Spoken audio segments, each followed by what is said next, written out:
So understanding this, realizing this, the Isopanisad says everything animate or inanimate that is within the universe is controlled and owned by the Lord. One should therefore accept only those things necessary for himself, which are set aside as his quota, and one should not accept other things, knowing well to whom they belong. Everything animate or inanimate that is within the universe is controlled and owned by the Lord. One should therefore accept only those things necessary for himself, which are set aside as his quota, and one should not accept other things, knowing well to whom they belong.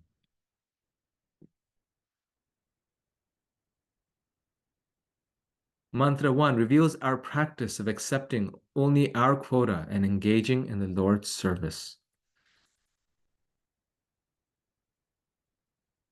Mantra 1 simply states that everything belongs to the Lord, and so we should accept only as much as He has given for our quota. We need to understand that without the material ingredients which the Lord has provided, we cannot produce anything on our own. Prabhupada states, but for the Lord, no one is a proprietor of anything. So here we see this simple lady, sadhu in Vrindavan, and she is offering flowers to the river Yamuna. And this state of consciousness can bring us complete happiness and satisfaction. It's actually the solution to all stress, all anxiety, all difficulties in our life. That whatever Krishna has given us is our quota. And we should and we can strive and be ambitious for whatever goals we have. And in spite of that, or with that, whatever we receive, that is our quota. That is what the success we were supposed to attain in this life. That was the happiness, the prosperity we were supposed to attain. And then whatever we have, we then offer it back to the Lord. We accept only what is our quota and then engage it in the Lord's service. Because knowing that Krishna is the proprietor of everything, we cannot, get more than what is meant for us, because it's not ours to begin with. But then even what we have, we can't say, this belongs to me, this is mine. Even that, we give it back to the Lord. So then what is the cause of difficulty? And that is the liberated consciousness. That is the Brahma Bhuta stage. Brahma Bhuta prasannatma nashochati nakangshati samasarveshu bhuteshu madbhaktim labdhati param. So that is a Brahma Bhuta platform that prasannatma, one is fully happy, nashochati nakangshati, one does not lament or hanker for anything. Samasarveshu bhuteshu, one is equal to all. Madbhaktim labdhati param. Such a person is my devotee. Only a devotee can be in that consciousness, right? Only a devotee can have that mindset. And a devotee, therefore, has no problems. Prahlad Maharaj said to Lord Nrsimhadev, for myself, I have no problems. Though he had the biggest problem. I mean, he had the biggest demon within his house, right? We have this nice film that's come out, Mahavatara Narsingha. So exciting, so nice. We can see now Krishna consciousness is really taking the main stage, as they say. It's truly taking the main stage. It's changing the world. When the mainstream movies that come out are the pastimes of the Lord or devotional videos, then the world will change because people watch movies all the time, right? So what is the essence of that story? That the greatest demon was in his own house, but he understood that this is my quota. He kills me. He does anything. This is my this is the Lord's. The Lord will protect me, because whatever is destined is destined. And he simply offered prayers and remembered the Lord constantly, and everything was taken care of by the Lord. Of course, we are not Prahlad Maharaj, so we cannot imitate that example.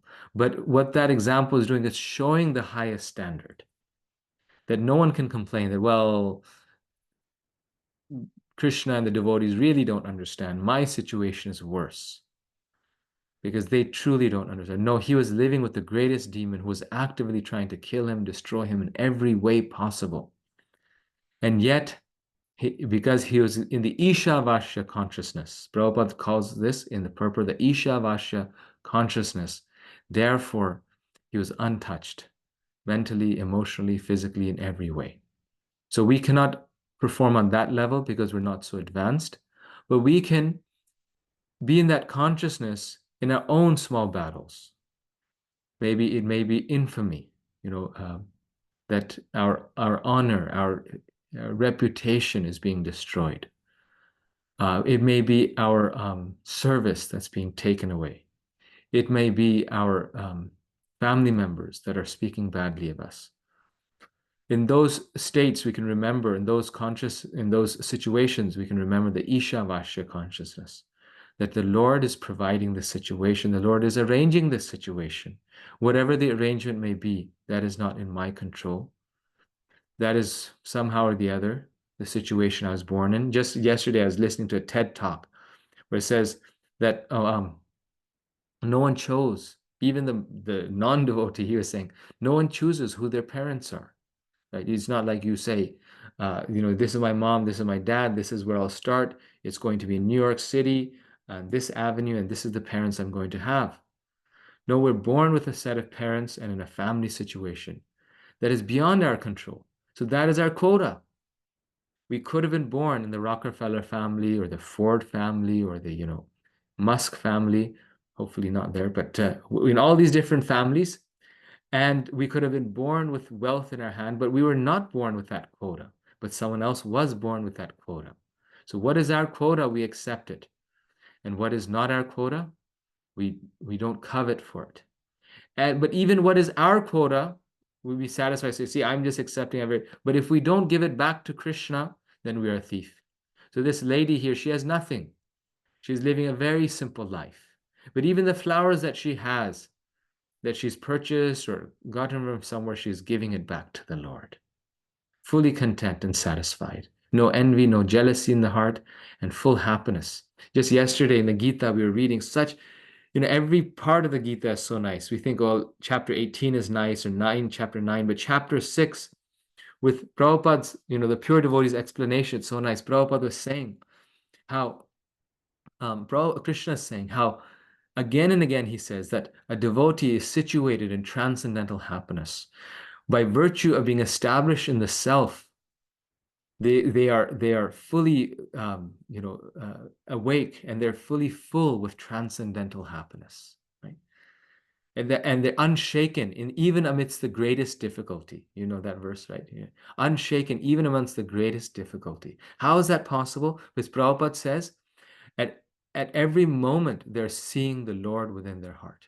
What he says, that they're always seeing the Lord within their heart, and therefore they cannot bear to not see him even for a moment. He puts it in a different way too, like his words are so powerful. He says, they're always seeing the Lord within their heart. The Lord is in our heart, but we don't see him. The devotee is always seeing the Lord within his heart. Therefore, he cannot bear not to see the Lord even for a moment. Is it how amazing, huh? That therefore it's just even for 1 minute they don't want to not see the Lord. Carrying this responsibility of recognizing the authority of the Lord, human beings are meant to offer everything in the Lord's service for his enjoyment. By limiting ourselves to only our material necessities, we gradually detach ourselves from material activities. By first offering everything we have to the Lord, we gradually become attached to spiritual activities by partaking in his enjoyment. So even if we cannot give up material activities, if we fully absorb ourselves in spiritual activities, particularly in preaching Krishna consciousness, then we become so absorbed that we partake in that enjoyment so much that we lose the taste for material activities. And this is actually a fact that um, the key is to engage in spiritual activities. And then what we see in our family life, that naturally the things that we do for Krishna together, the service that we do for Krishna is so much more enjoyable than the material activities we do as a family. As a family, the service that we do is so much more enjoyable than the material activities that we do, that we lose the taste for material activity. We're like, yeah, we went to that, that theme park and it was nice, but then it was miserable and all these things. And in the same trip, we went one day to the temple, or we went to some sadhu sangha or something, and it was so enjoyable. We start to notice the difference in the taste. We start to notice the difference in the experience, how we spent time with devotees, and it was amazing. So it's easy also we can lose the taste. So then we have to find association or try something that will revive the taste. But we have to keep that spiritual taste. When we experience that higher spiritual taste, we detach ourselves from material activities. But knowledge helps. By understanding what is our quota, we limit ourselves to not pursuing material things too not over endeavoring for material things. So in this purport, Prabhupada also defines what is good and what is evil. The root of sin is deliberate disobedience to the laws of nature through disregarding the proprietorship of the Lord. Disobeying the laws of nature or the order of the Lord brings ruin to a human being. So what is sin? Sin is not following Krishna's orders, the laws of nature. So Prabhupada gives the example, contraception is a sin. Why? Because the law of nature is that as a result of a certain activity, we will have children. That is our sacrifice that's connected to the pleasure. So we're entitled to the pleasure if we're willing to do the sacrifice. That is a quota. But if we break that natural law of nature by some contraception, then that is disobeying the laws of nature. And that Prabhupada says is very sinful. Same thing with meat eating, right? The law of nature is that we're naturally herbivores, we're not carnivores. And if we eat meat, then we get cancer.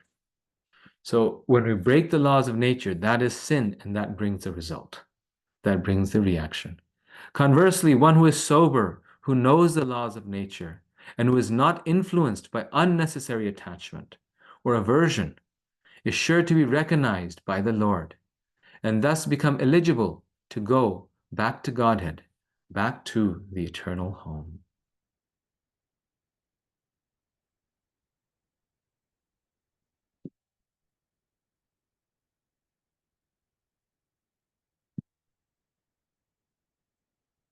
So this is good and this is evil, right?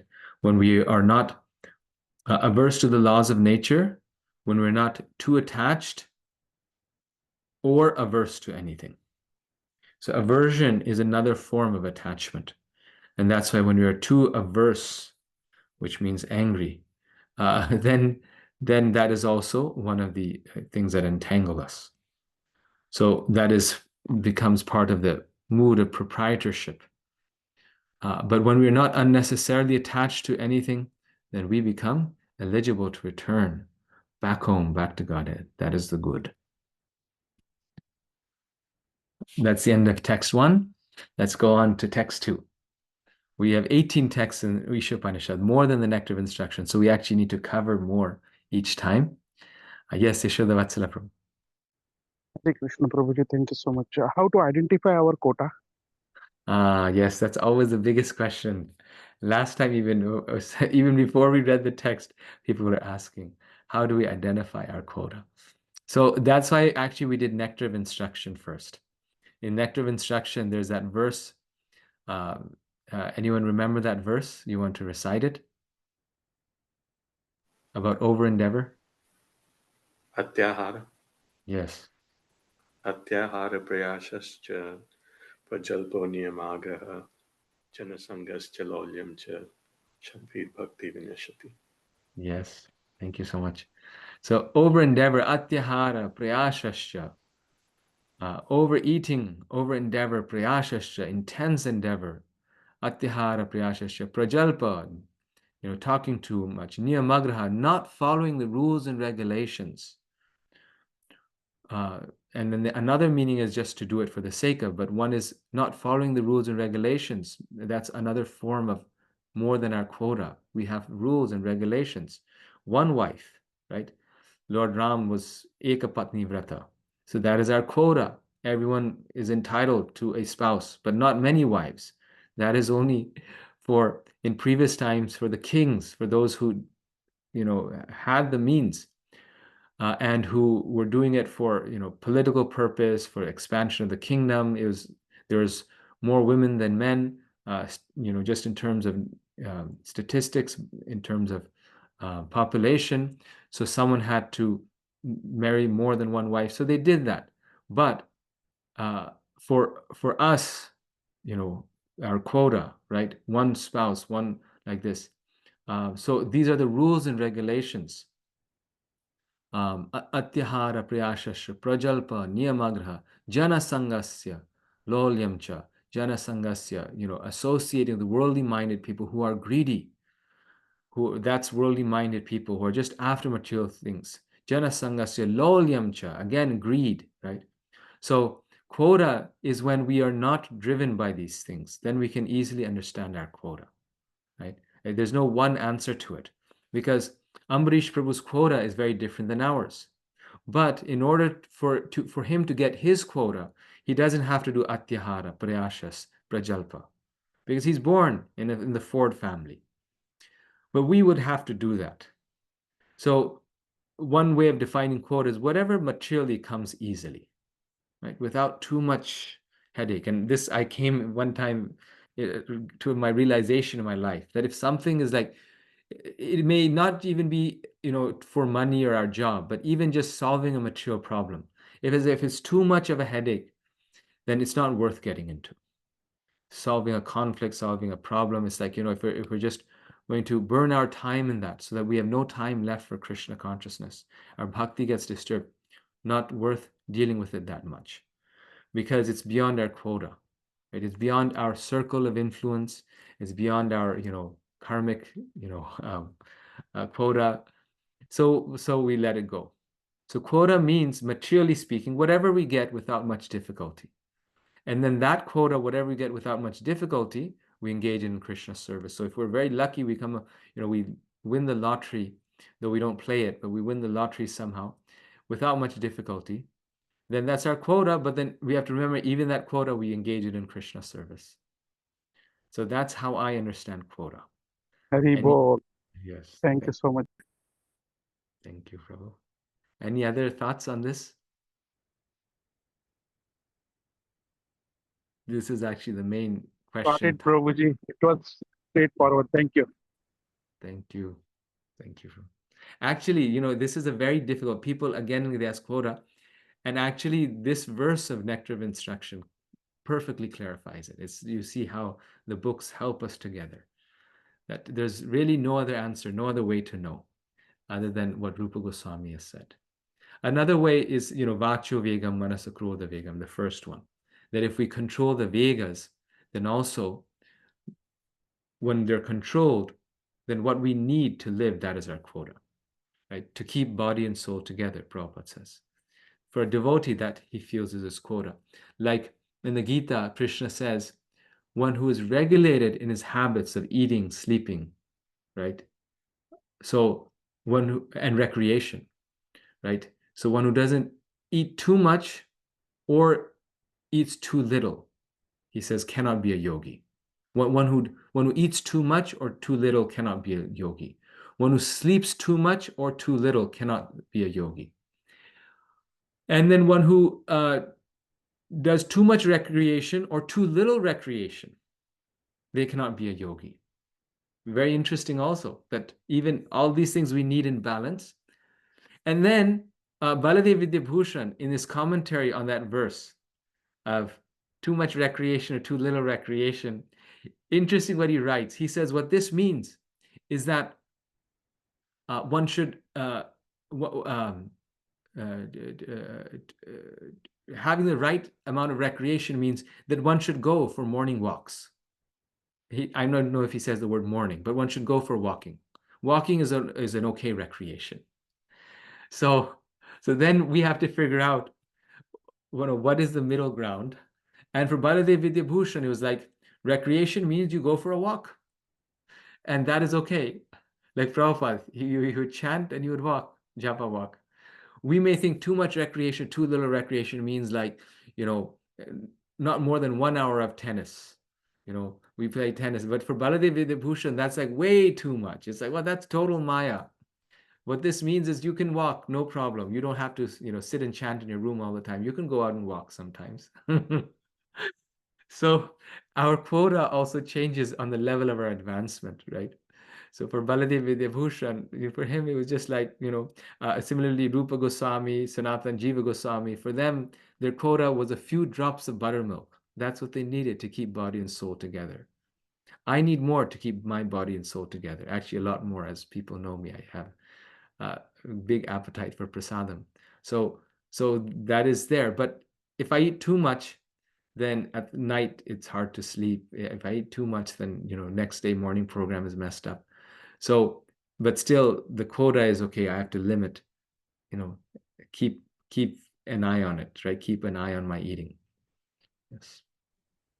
Haribol Prabhu, sorry to stop at this point, but I just wanted to understand. So the quota is amazing, and I had heard of this before, but it's fascinating to see it on in this Isopanisad. But as we are like growing up, we start to get a sense of what we letting go. But when we are in teens and we are handling teens, right? So how is it we draw the line for them? Like, they have to endeavor to achieve their things.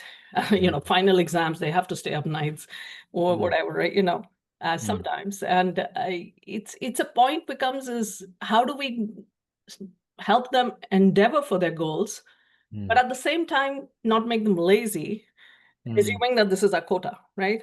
And, and more or less for teens, I think as we grow older, we get a sense of what our quota is, but they are endeavoring, and sometimes they fail, sometimes they succeed.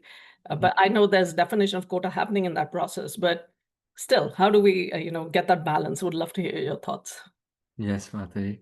Very nice question. When I was a teen and I was starting to go to college, then I was doing academically quite well. And so one time Ganapati Swami was visiting Boise, our home and temple there. And so he was, very happy that I was, young and going to college and I was getting straight. So then one day he asked me, so what grade did you get in your course? Or what grades are you getting? And I said, Maharaj, I'm getting A's. And he smiled and he said, what grade are you getting in your spiritual life?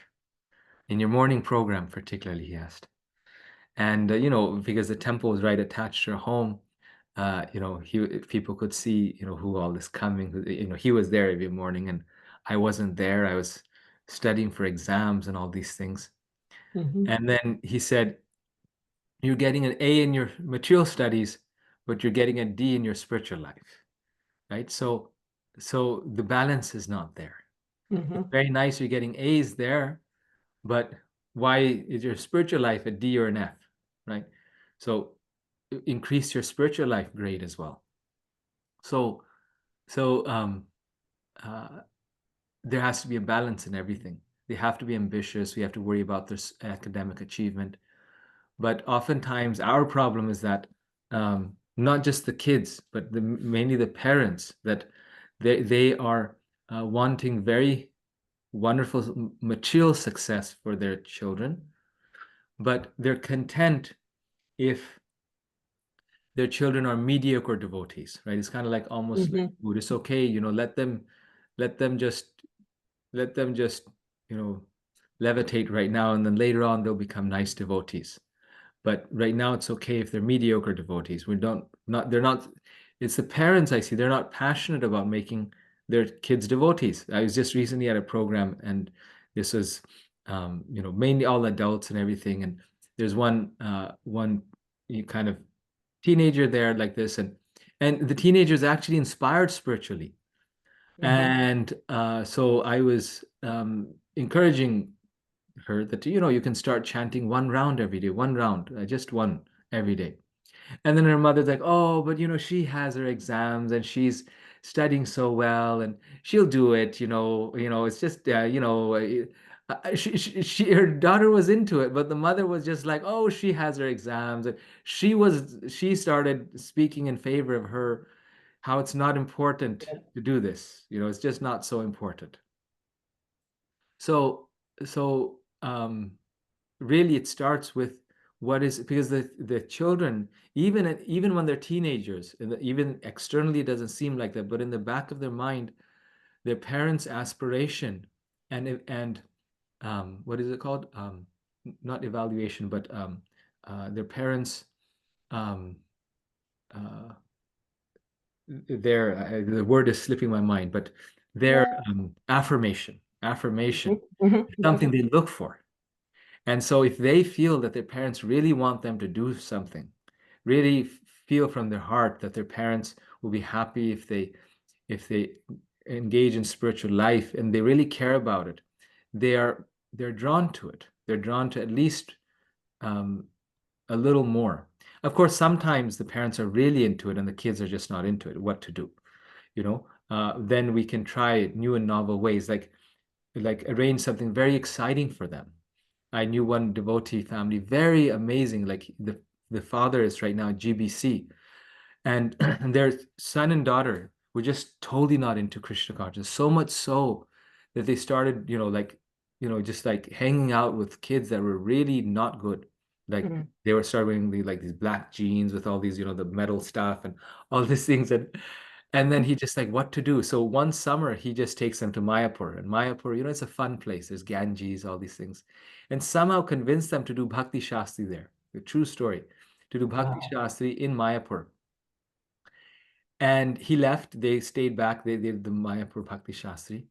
And when they came back, these kids were completely new. They're just like, he couldn't almost recognize them. Their heads were shaven. The boy, Shika, he was like, just more inspired than ever in his life to be a nice devotee. So it's the association, right? Then we just find association for them that is appealing and it's very, very to the core, right? The real philosophy, the Prabhupada's process, and the result is there. We see it affects their heart in such nice ways. Yeah, so focus more on the spiritual side, because I was more thinking from, materially they have to find what they want to do, right? And that requires endeavoring in different ways.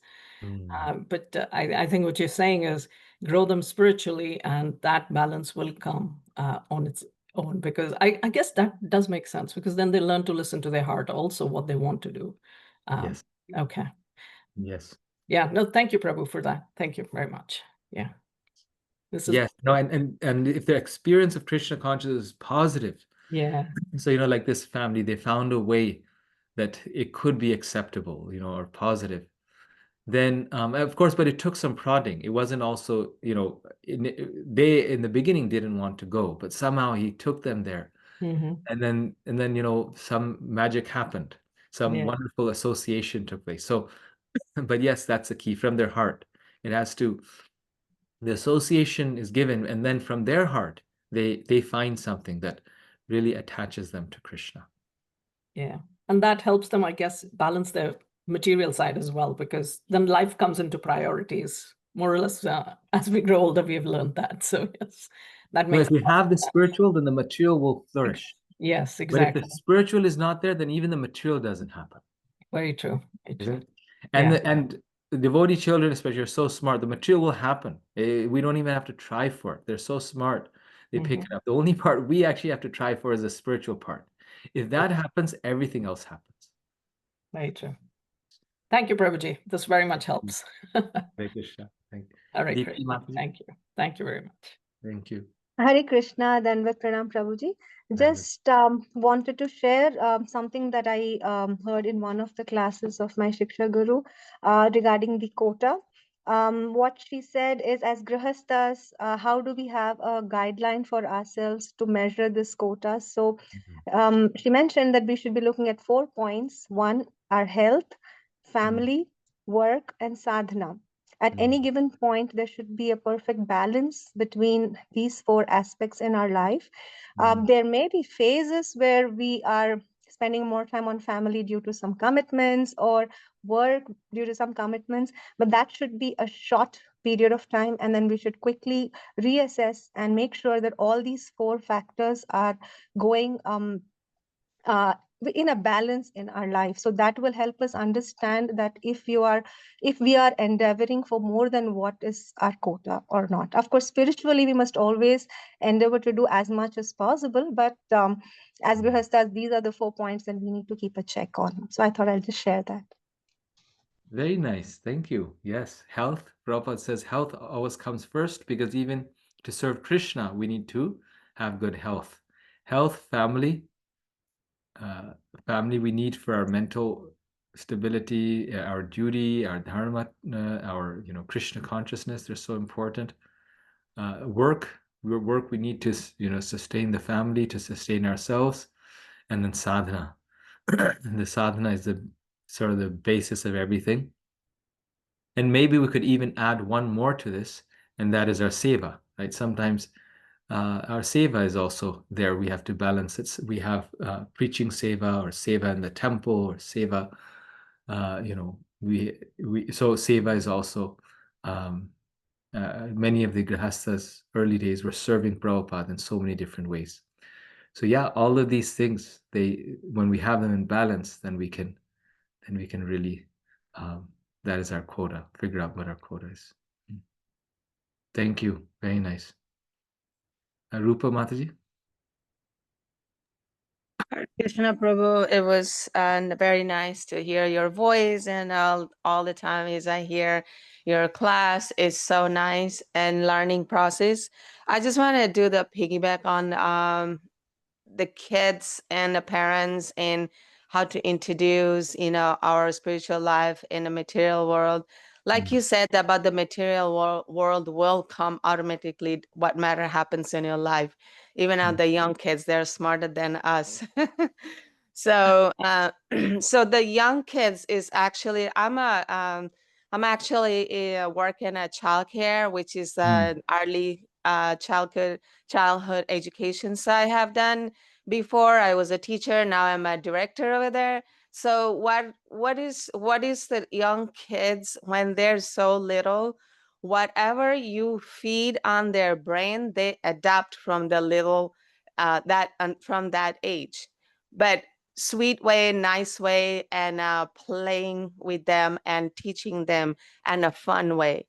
If you are forcing your children to do like get up in the morning, do this, do this, do this, so they will be turning back and say, no, I don't want to do this. So instead of doing that, yeah, of course, it's a spiritual life. It's very, very important for our children because we are living in material world.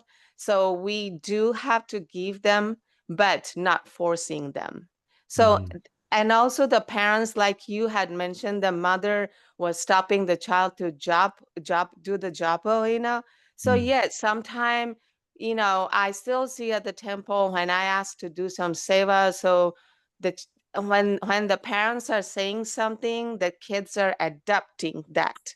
So when you are involved in things, so they will be involved, because until today is everybody how they're raised from the childhood. They always say, you know what, my parents used to do this when we get up, excitement they used to show, right? So this is the thing, is like whatever you do, just don't say no too much or don't force it. So kids will be adapting all those things. Our culture, we do, I know that. But not a bad way, not a forcing, but sweet way. Do it. Yeah. They will adapt you. Yes, no. Prabhupada said always through love, right? Everything has to be done with love. At the same time, we can be a little, you could say, encouraging in certain things. Just like most children, they don't want to go to school. It's just a fact. But the parents are like, look, you don't have an option. You need to go to school. So even in our mature context, we do apply some pressure where it's needed, right? So that logic is also needs to be applied in spiritual life. If we do it in mature life, it's not that we don't do it. If we didn't do it, fine, no problem. But in mature life, we do apply some pressure. Like my son, he just wants to eat sweets. I mean, it's just like he wants to eat sweets for breakfast, for lunch, and for dinner. And sometimes like no, and you have to eat, and we are like you have to eat some rice and dal, and like this, and it requires some strictness. So for material things, we do what we know is good for them. We tell them that yes, we should do this, but with love, right? The key thing is love. If there's happiness and love in the family, they will understand that this is coming from a place of love. But if they feel this is coming from a place of anger or resentment, then they won't respond. But if it's coming from love, then we can push them a little bit spiritually, just like we do in material things, but not too much. Yes. Yes. Thank you, Prabhu. Thank you. Thank you. Nice point. You made very nice balance there. Yes. Okay. On to text 2. Let's see what Isopanisad is now telling us. So, as a result of the philosophy of the invocation, we live in the Ishavashya consciousness. We act in the Ishavashya consciousness. And now in this text, Krishna is telling us what is the result of living in the Ishavashya consciousness. If we live in the Ishavashya consciousness, then what will the result be? Kurvani viha karmani jiji vishechatam sama evam tvayi nanyate tosti na karma lipyate nare kurvani viha karmani jiji vishechatam sama evam tvayi nanyate tosti na karma lipyate nare. One may aspire to live for hundreds of years if he continuously goes on working in that way, for that sort of work will not bind him to the law of karma. There is no alternative to this way for man. So, speaking of health, this brings good health also, because then there's less stress. One may aspire to live for hundreds of years if he continuously goes on working that way. If one lives according to one's quota, one doesn't get bad karma. For that sort of work will not bind him to the law of karma, and thus you have a long, happy life. There's no alternative to this way for man. And in fact, Krishna is telling us, even if we want more than our quota, you won't get it. So why ruin your health and time and energy in trying to aspire for more than your quota? This is the way. And if we work according to our quota, we will be happy and healthy. And if we don't, we won't be. And there's no alternative to this path. Reveals the reward of such practice. Mantra 2 assures us of everlasting life by working in this way. Although we are by nature eternal parts and parcels of the Supreme Lord, we are suffering repeated birth and death due to transgressing these laws of nature. There are 3 ways in which we can work in relation to the laws of nature. One is karma, pious or scriptural duties for material elevation. The second is vikarma, impious or sinful acts. And the third is akarma, service to the Lord. And we cover this in the Bhagavad Gita. There's 3 types of karma. Karma, which is just regulated, good, pious, you get some nice result. That's right here, people doing their business in the way that they're supposed to do their business, and even looking at a picture of Krishna and having the Isopanisad right there. So they're doing their work, also spiritual people in an ethical way. Then there's vikarma, stealing people's money through gambling, drinking, sinful activities. And then akarma, which is transcendental service to the Lord. Let's go back home, back to Godhead. And Bhaktivinoda Thakur says in one beautiful song, I forget the name of the song, but he says, whatever you do, you want you want to, again, you want to be a great businessman or famous, do. But he says, but give up sinful activities. Give up the sinful activity. He's appealing to his reader. Just give up sinful activities. So three types of work, but this one we have to give up. And this is where really we get into places that are not our quota, that we have to suffer the result. There's heavy reaction for it.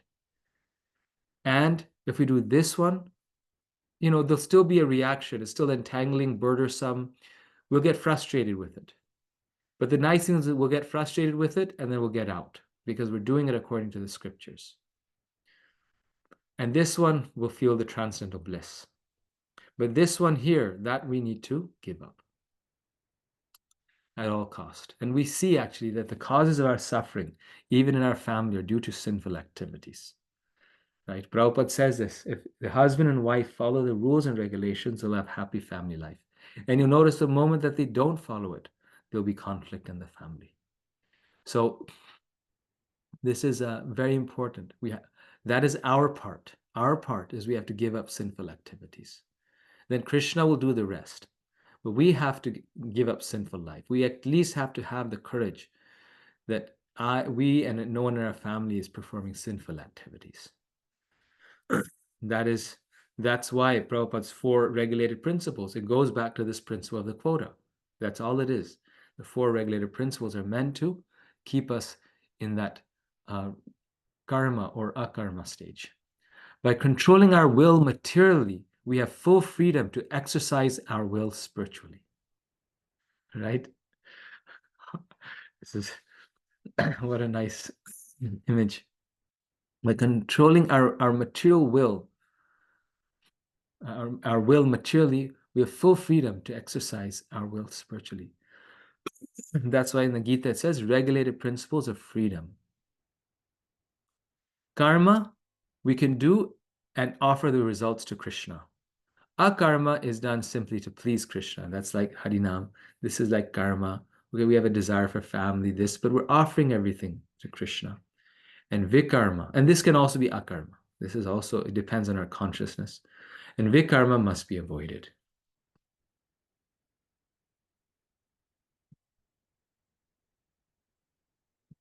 So karma refers also to material welfare activities.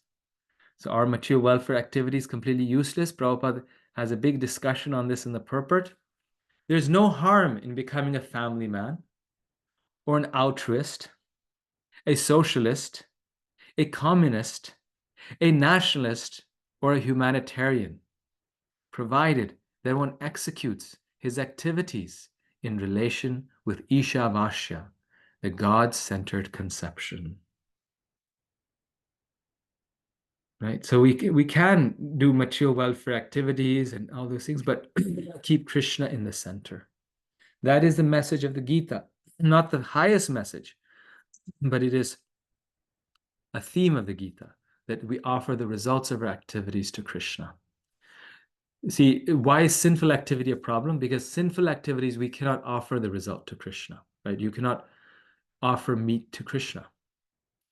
But though material desires and activities, though they're our material, sense enjoyment, we can still offer it to Krishna. Just like everyone enjoys, spending time with cows. So it may be our own sense enjoyment. It's our pleasure. We want to be in the farm and be a farmer, live the fun country life. If it is fun, it's also hard work. But we want to do that. But that we can offer to Krishna. Right? We can offer the result of that activity to Krishna. And that's why it's karma. We like to go on a trip, national parks. On the way, we stop and see temples. We can offer that activity to Krishna. Though it's sense enjoyment, it's still karma because we can offer it to Krishna. But vikarma, we cannot do that. And then gradually, by doing karma, we come to the stage of akarma. If we do vikarma, we go to the hellish planets. But if we do karma, we come to akarma. It's pure Krishna consciousness. So the first step in inspiring others and inspiring our family is engage them in karma. Say, okay, at least let's do things that we can offer to Krishna. We all want to have fun, but let's do it in a way we can offer it to Krishna. Then mantra 3. We'll just finish this text and that'll be for today. Asurya namate loka andhina tamasavritaha tangste pritya bhigachanti yeke chatma hano jana. So who can guess what is this verse about? Well, text 2 was here's a result of following the Ishavasya principle. So naturally our logic will tell us that now what's the result of not following the Ishavasya principle? The killer of the soul, whoever he may be, must enter into the planets known as the worlds of the faithless, full of darkness and ignorance. The killer of the soul, whoever he may be, must enter into the planets known as the worlds of the faithless, full of darkness and ignorance. So anyone know here, before we read it ourselves, what does the killer of the soul refer to? It refers to two things. Because the soul cannot be killed. So in some ways it's an oxymoron, this statement. The soul cannot be killed. So in what way is it being said here, killer of the soul? Not performing devotional service. Very nice. Not pursuing spiritual life or doing devotional service is killing the soul. Yes, Prabhu. Very nice. Not nourishing it. Not nourishing it. Very nice. Well, just now we talked about the akarmas, karma and vikarma. All the vikarma activities is the killer of the soul. Very nice. The vikarma activities. Yes.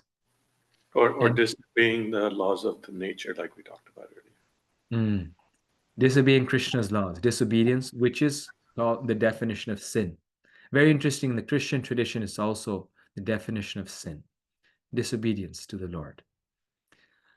So, Maybe like, yes, go ahead. maybe like subduing the voice of the soul.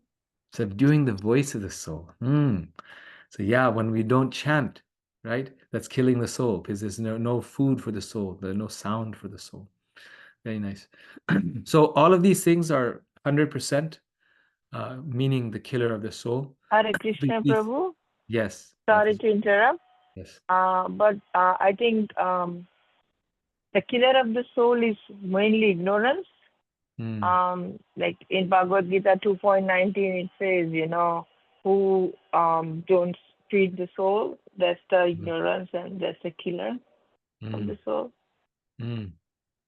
Yes, very nice. Very good.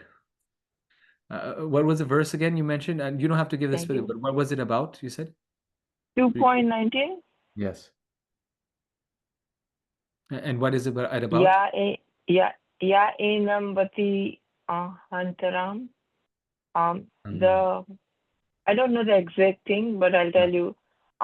He who thinks that the soul kills, or he who thinks that the soul is killed, are both ignorant. The soul is not killed, nor it's killed. So basically, what I understood is, ignorance is the thing that, occurs to killing the soul, kind of thing. Maybe Very I'm good wrong. point. Yes, because the soul cannot be killed. And you got the perfect verse, which Krishna says at 2:19, that that person is in ignorance who thinks the soul can be killed or can kill a soul. So therefore it's ignorance that must be killing the soul, right?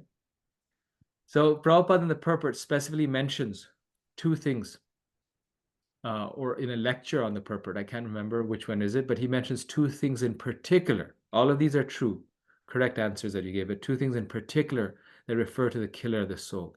One is a person who commits suicide. Because it's very sinful and not good. Such a person is known as a killer of the soul. So we may be doing it because of despair, but still we should never take our own life. Of course, there may be exceptions to it where the Lord is merciful and we cannot always make a blanket rule. But it refers to suicide. And the second is killer of the soul also refers to someone who is eating meat, who is killing other beings. So basically, killing yourself or killing other beings is specifically referred to as a killer of the soul. But yes, a killer of the soul is one who is leading a life of darkness and ignorance, pursuing material life more than one's quota, which means, vikarma activities. That is a killer of the soul.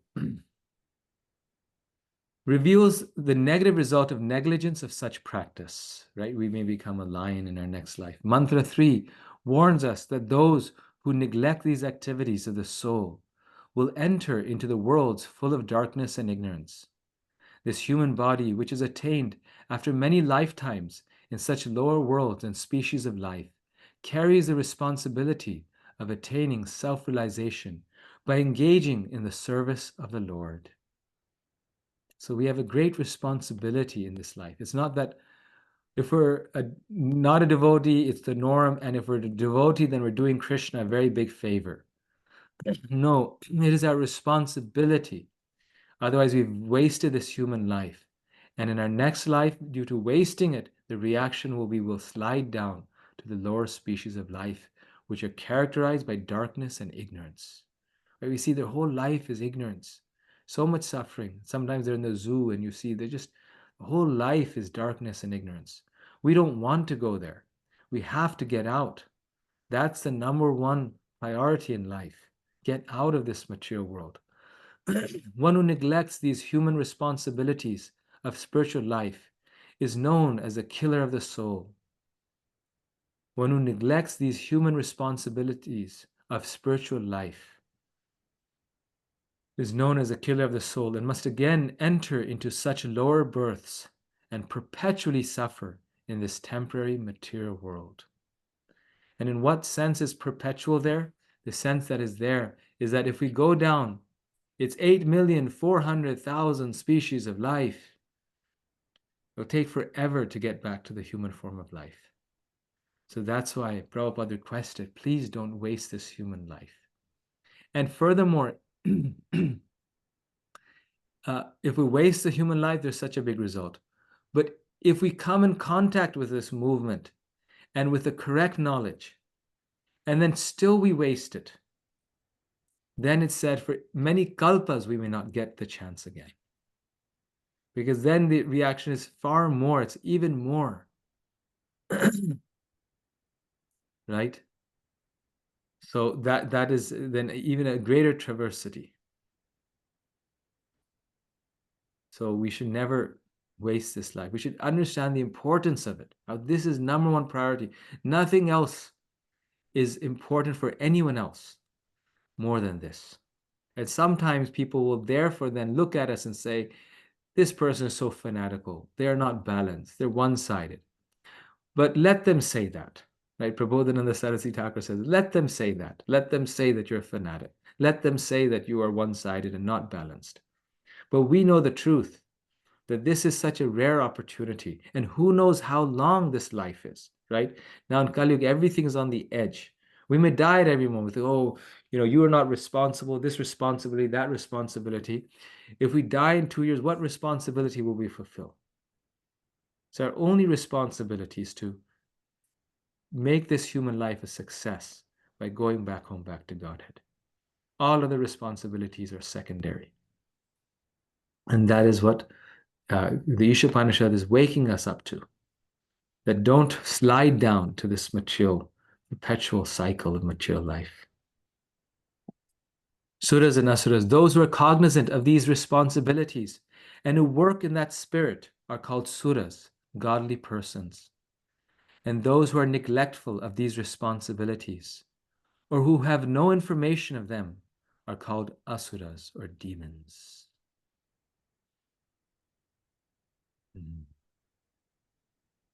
So this is the key difference between the suras and the asuras. In the Bhagavatam, we see that the suras also have material desires. And honestly, sometimes they behave worse than the asuras. Sometimes the demons are more charitable and more like renounced than the devas, like Indra are. But what is the key difference? The devas are still aspiring to please Vishnu.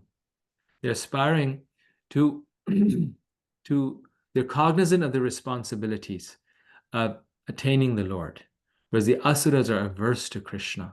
And that's why, though they're charitable, though they're, this and that, they're still not favored by the Lord, because their mentality is averse to Krishna. They're not trying to get out of this material world. Both have material desires, but one is trying to get out, the other is not trying to get out. You see, and that's the key difference. When we try to get out, we will eventually get out. We'll get purified because the process will purify us. But if we're not engaging in the process, then purification will not take place. The human being is given all facilities for a comfortable life by the laws of nature, because the human form of life is more important and valuable than animal life. If, with all these facilities, a human being does not fully utilize his life for self-realization, he must be considered Atmaha, a killer of the soul.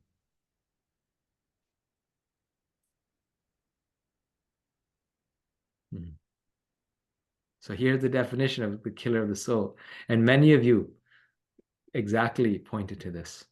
But how Prabhupada has a specific way of saying this, right? That the killer of the soul is one who does not realize the value of human life and allows himself to fall into the animal species of life for like then millions of lifetimes. Such a person is a killer of the soul, because the soul doesn't die, but it's a killer of the soul because then the soul is basically dead for millions of lifetimes. It has to go through so much suffering for so many lifetimes. So such a person is killing their soul.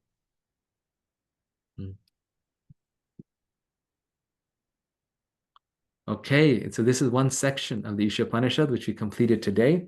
So here's a summary. The personality of Godhead is absolutely complete and perfect.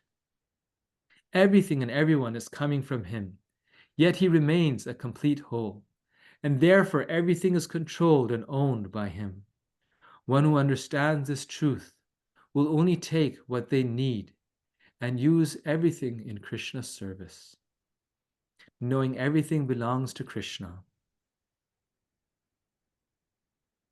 And in that way, they live in an everlasting life, unbound by material energy. However, if one doesn't understand this truth and takes more than they need in an attempt to enjoy separately from Krishna, they lose the opportunity of this human form of life.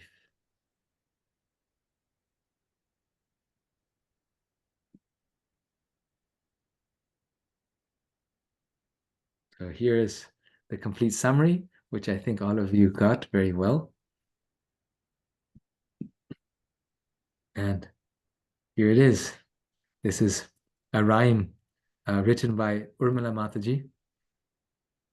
Spiritual knowledge is beyond our reach, therefore the Vedas are there to teach. This is the introduction. Spiritual knowledge is beyond our reach, therefore the Vedas are there to teach. An invocation, one sentence to remember it. Of the Lord's features, there are three, but as a person, he is most complete. Like this is the purport where the three Brahman, Paramatma, Bhagavan is there. There's three features. Krishna's both personal and impersonal, not one or the other. He's both personal and impersonal, but as a person, he's most complete. Mantras 1 through 3. Our quota is given to serve the Lord. Our future is black if we simply hoard. And all the leaders, government leaders, billionaires, millionaires, they should read this verse. If they had this verse, if they had this message, this world would be a spiritual world, right? If in this world there's no shortage.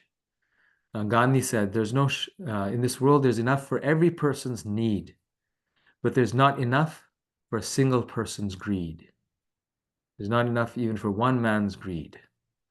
So people hoard, and because they're hoarding, therefore there isn't enough for those who need it. But their future is black if they hoard. Okay, so we will stop here.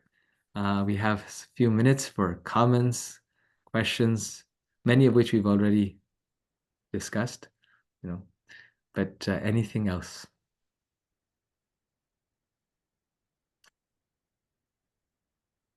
Padre Krishna Prabhu, yes. Hare Krishna, Prabhu. Thank you for the wonderful class as always. Thank So, Prabhu, going back to the point where we were discussing about our quota and our karmas, and also some Mataji mentioned about training the children from the very young age and not forcing them. Mm. But then on the other hand, we also see in our devotee community that the whole family comes to the temple, does devotional service, the children are young, they perform the chant, they take part in kirtan and all possible activities.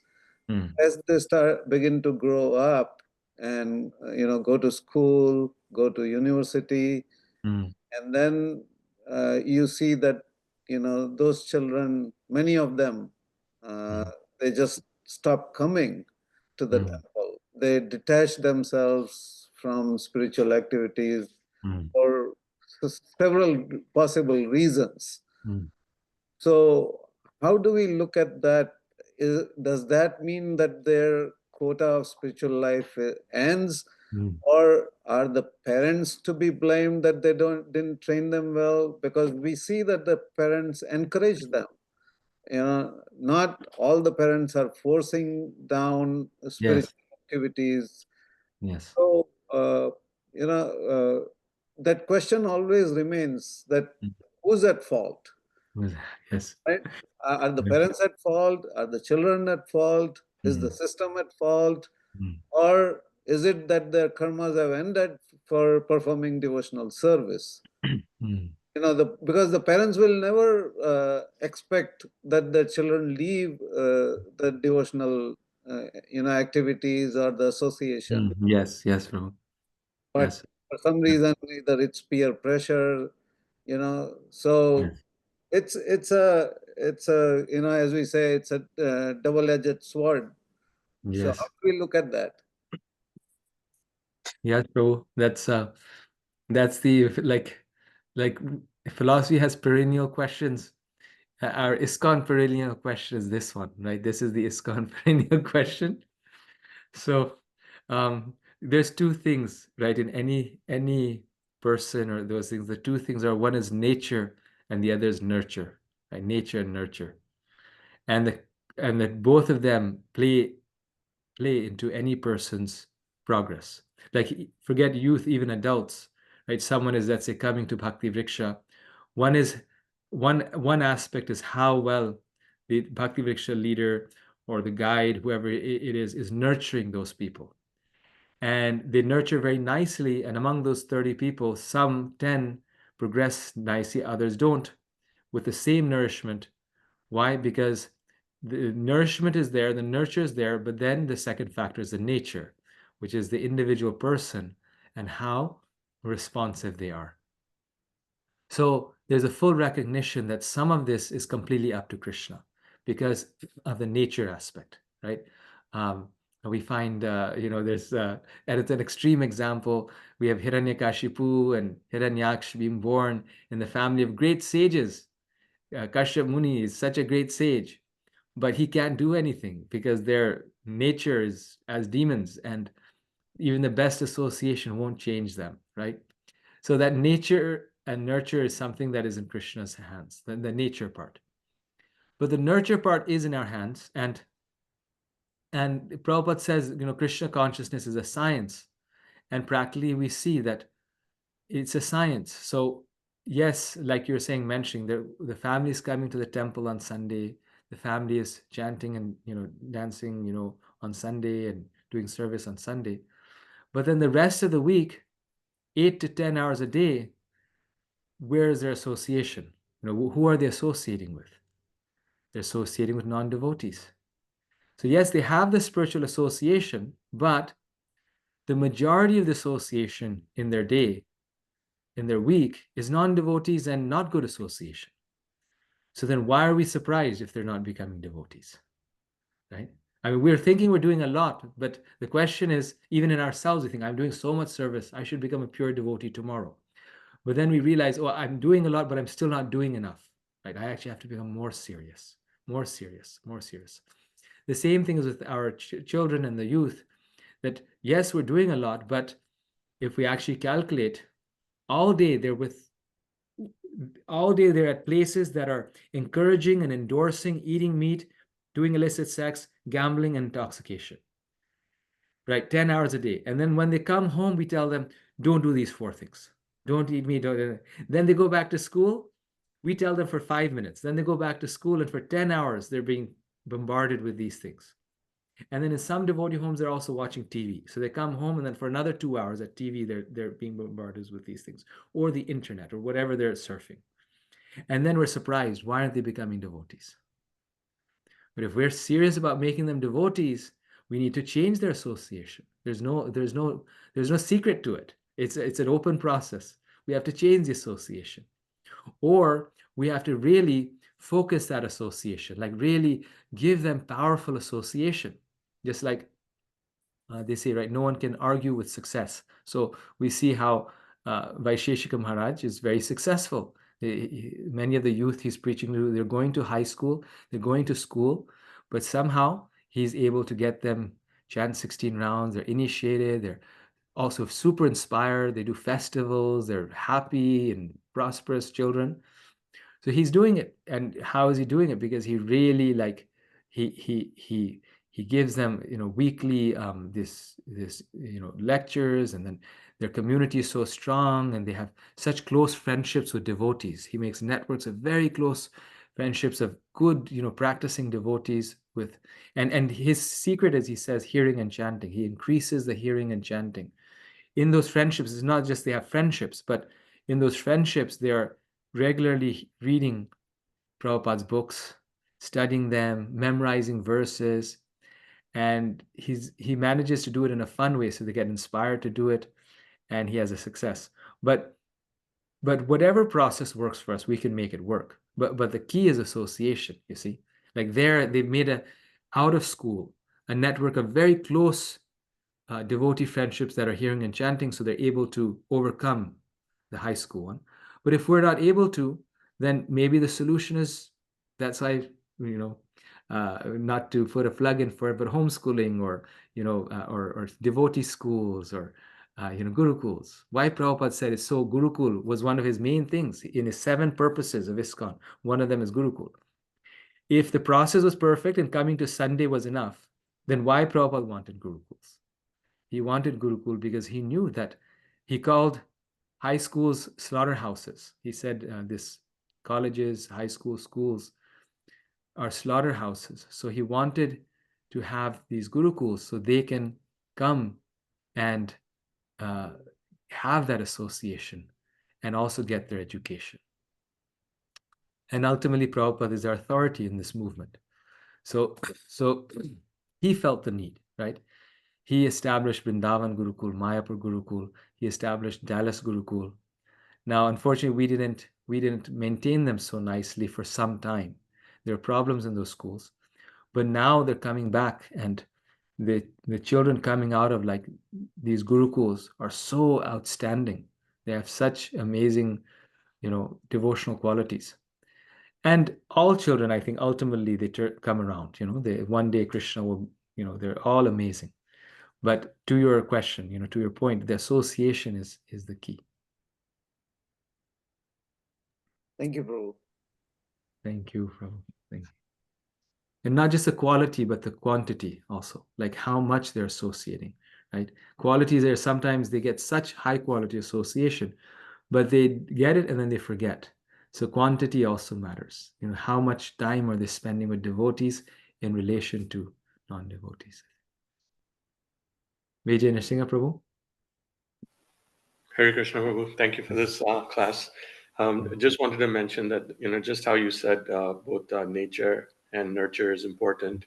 And no matter how much, yes, nurture is important, but no matter how much nurture you have, just the same way you mentioned about Hiranyakashipu and Hiranyaksha, that their parents could not do anything because of their nature, but it can work both ways, because the same way, even though Hiranyakashipu tried to enforce demonic qualities, no matter how much he tried, he could not make Prahlad Maharaj change his nature.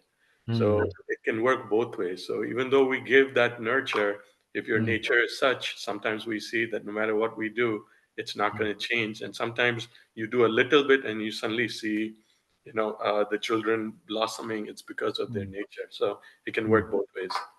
Yes. Yes, Prabhu. And I'll add something to that, like to the nature nurture point that I said, was that the nature that they start with, that tells us how much uphill it will be, right? However, the process of Krishna consciousness is such, the nurture process is such, to your point, like you're saying, that eventually it does work. In other words, it may be a harder struggle based on the karma, the samskaras that the child is bringing, or it may be easier. That's why Garbhodhan sanskara is done, to attract a soul that's already godly in nature, right? But still, Krishna consciousness is so powerful that if the nurture part is there very nicely, the children will progress. They're more likely to progress. Because Hiranyaksha and Hiranyakashipu, that was like the classic example, because it's a very extreme example. They're born to be demons, but they're actually devotees. But like you are saying, when he comes in contact with Prahlad, eventually he becomes liberated by Prahlad's influence. He becomes, Krishna kills him and he gets liberation, right? So Prahlad's nurturing was so nice that he does make his father into a devotee eventually. And to your point also, that the other way around, that his father tries to change him, but he's not able to. That is because he's, a devotee, a pure devotee. And once a person is a devotee, you can't change him. But yes, that's the nature nurture tell us how uphill it will be. But everyone gradually will change based with the process, can progress.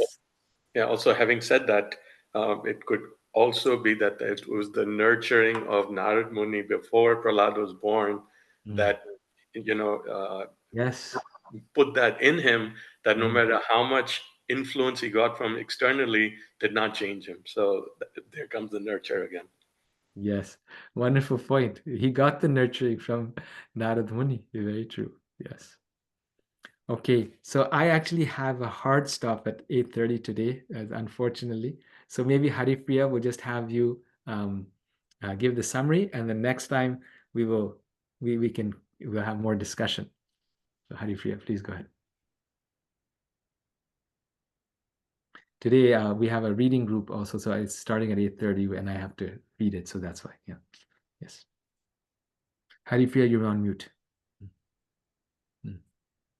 Okay.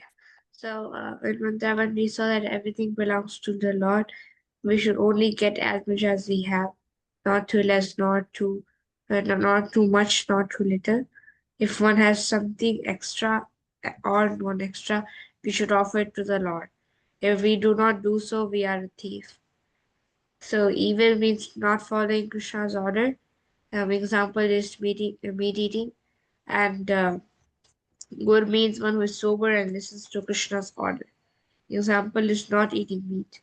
Such person is eligible to go back to Godhead.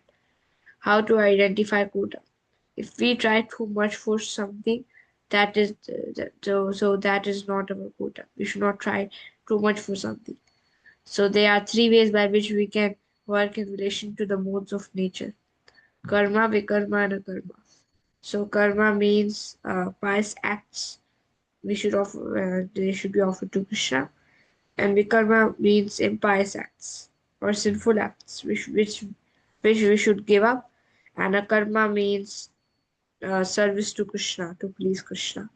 And there's no harm to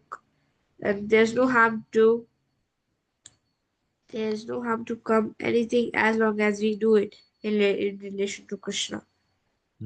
So yeah, it's no harm to become anything.